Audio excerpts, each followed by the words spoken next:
আজকে যারা আমরা মুর্শিদাবাদে বসবাস করি আমাদের ভাবতে একটু অবাক লাগে। মুর্শিদাবাদের মানুষ যখন মুর্শিদাবাদের বাইরে যায়, রাজ্যের বাইরে যায়, সেই সময় শুধুমাত্র মুর্শিদাবাদের মানুষ কখনো ধর্মের পরিচয়ে, ভাষার পরিচয়ে আক্রান্ত হচ্ছে। রাজনীতিতে যখন প্রতিদিন রাজনীতির ভাষা প্রতিদিন সেট হচ্ছে হিংসা, বিদ্বেষ, ঘৃণার ভাষা। রাজনীতির ভাষা সেট হচ্ছে নিজেদের রাজনৈতিক লাভের উদ্দেশ্যে বিভাজনের রাজনীতি। সেই সময়ে দাঁড়িয়ে আবু হেনার মতো মানুষদেরকে প্রয়োজন ছিল রাজনীতিতে আরো বেশ কিছুদিন ধরে।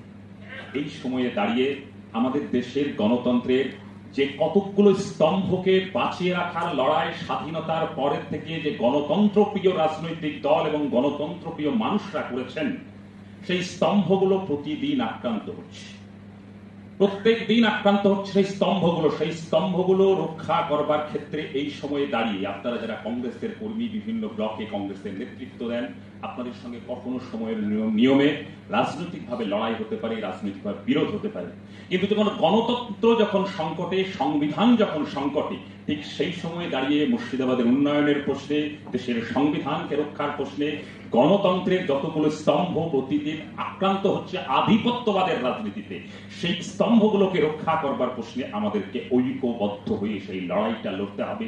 এবং এই লড়াইটা লড়বার জন্য অতীতের মুর্শিদাবাদের রাজনীতিতে যে লড়াইগুলো লড়ে গেছেন, কখনো ত্রিদীপ চৌধুরীর নেতৃত্বে, কখনো ডক্টর রেজাউল করিমের নেতৃত্বে, সেই লড়াইটাকেই আগামী দিনকে এগিয়ে নিয়ে যেতে হবে। সেই লড়াইয়ের পথে আমরা আপনারা সকলে ঐক্যবদ্ধ হয়ে থাকবো।